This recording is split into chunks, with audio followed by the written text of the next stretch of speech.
Bueno amigos, llegamos a las 7:16 de la mañana. Gracias por acompañarnos por radio, por televisión, por internet desde Venezuela o cualquier lugar del mundo. Hemos coordinado esta entrevista a raíz de un titular que leíamos, creo que ayer. Dime, Víctor, ¿me estás hablando?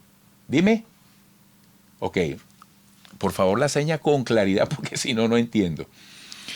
Bueno, Tibaire Altuve es abogada, coordinadora de micondominio.com. Les decía que coordinamos esta entrevista porque ayer veíamos un titular en 2001 en el que se destacaba que muchos condominios han decidido prescindir de la presencia de la conserje. Han preferido sustituirla por ayudantes que no habiten en los inmuebles de los edificios y conjuntos residenciales. Bueno, Tibaire Altuve, gracias por atendernos. Buenos días. Buenos días, Eduardo. Para mí de verdad es un gusto poder estar contigo esta mañana acá en este programa y con este tema tan de moda. Así es. Gracias por esas gentiles palabras. Fíjate, Tibaire, ¿realmente coincides con que esto está pasando en los condominios, en las residencias? Mira, realmente cuando vimos ayer la publicación en 2001, que justamente tiene que ver con una entrevista que se le hizo al director de la organización de micondominio.com, Elías Santana, decía que había una migración, que se estaban quedando sin conserje. E hicimos un sondeo flash entre la gran red de condominios que nosotros tenemos y nos dimos cuenta que la proporción es más o menos igual, Eduardo. Ahora, fíjate qué pasa. Hay como un 47% que conserva sus conserjes y una diferencia que cuando les preguntamos si tienen conserje nos dan una respuesta muy peculiar. No tenemos conserje, tenemos una persona que va 3 veces al día a limpiar. Pues déjeme decirle que ese señor es un conserje, porque de acuerdo a la ley, para la dignificación de trabajadores residenciales, toda persona que se encarga de la limpieza y el aseo en un condominio, en un edificio en propiedad horizontal, en un condominio de casa, e inclusive en comercios, tiene la calificación de trabajador residencial. Entonces lo que han hecho es migrar de tener un trabajador interno con ocupación de la vivienda a una persona que trabaja bajo un esquema diferente, que lo hace por días, que lo hace por horas. Entonces hay una confusión de términos que pareciera que la migración es esta, pero no podemos obviar que a raíz de hace 10 años en que se promulgó la ley para la dignificación de trabajadores residenciales, sí hubo un cambio, porque bueno, había un temor a la ley, mientras se adaptaban y hubo un auge de empresas de limpieza, outsourcing, que se hicieron cargo de esas labores. Pero la proporción en este momento es más o menos igual, Eduardo. Amigos, estamos conversando con la coordinadora de micondominio.com, la doctora Tibaire Altuve. ¿Qué balance se puede hacer, ya que haces esa referencia histórica, desde que se generó esto de la ley que procura dignificar, elevar el nivel de las condiciones de las conserjes? Bueno, esto incluso trajo consigo un cambio de conceptos.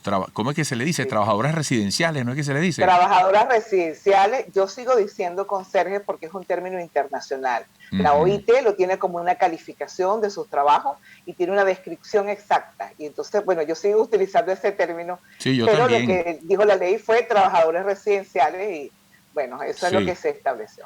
Una narrativa diferente. Exacto. Yo el otro día en el chat, en el edificio, una vecina decía la trabajadora residencial. Me parecía como muy rebuscado, ¿no? Muy rebuscado. No, y la calidez de un conserje, Eduardo, claro, eso no puede cambiar. Así claro. le cambien el nombre, sigue siendo esa persona que nos ayuda, que atiende a nuestros hijos, que los vio crecer, que está ahí. Eso es un cambio que es inevitable. Porque además al querer llamarlo o llamarla trabajador o trabajadora residencial, entonces tú mismo estás promoviendo que el término conserje entonces pueda quedar en entredicho. Y el término de conserje no tiene por qué verse de manera descalificadora, todo lo contrario. Ahora, sustancialmente, de fondo, ¿esta nueva normativa realmente trajo beneficios a los conserjes o trabajadores residenciales?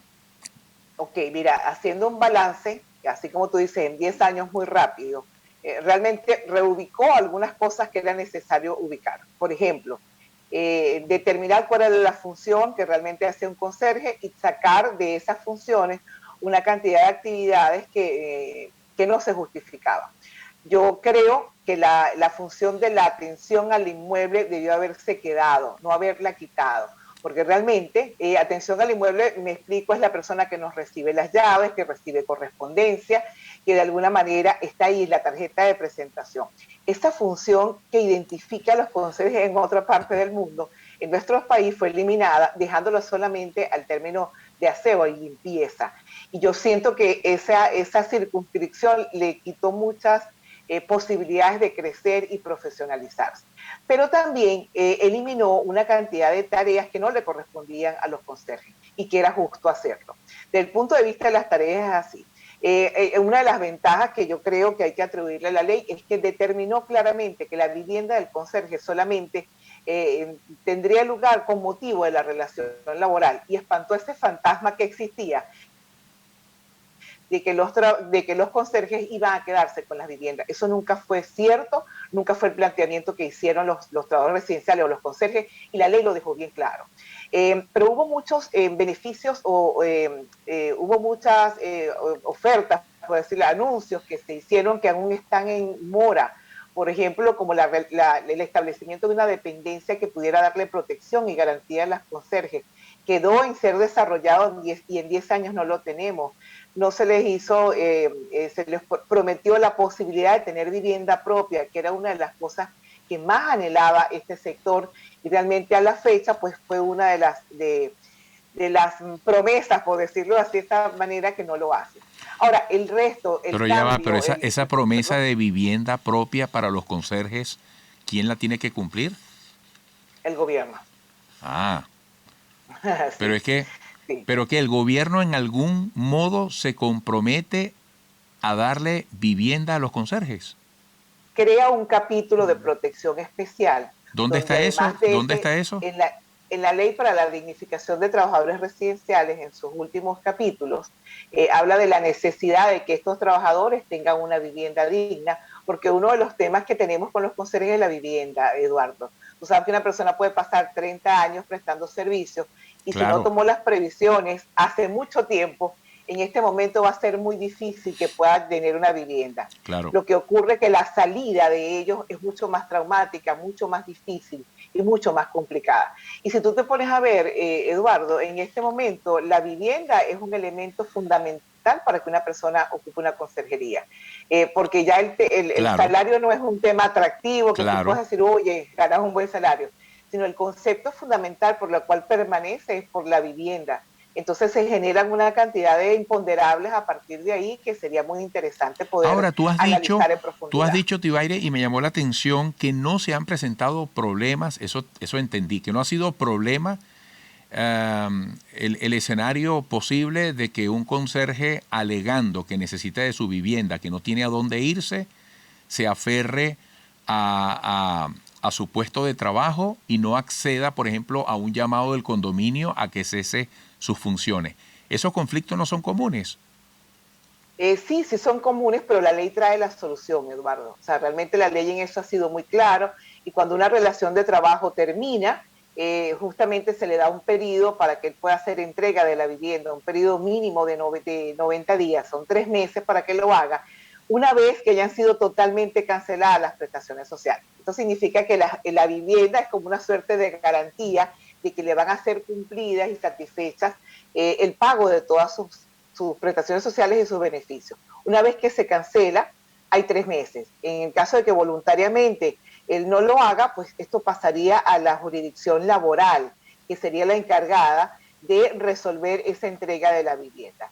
Pero no van a instancias del SUNAVI y tampoco instancias inquilinarios, porque justamente el hecho de decir que la vivienda se da con motivo de la relación laboral y la relación laboral se termina, entonces queda muy claro el panorama. Eso es una malinformación que a veces se ha dado y se resuelve en instancias judiciales si las partes no llegan a poder mediar en esa salida satisfactoria. Bueno, Tibaire, gracias por esta interesante conversación. Pronto podremos repetirla. Un gran abrazo, saludos. Seguro que sí, ¿no? Gracias a ti y a toda tu audiencia.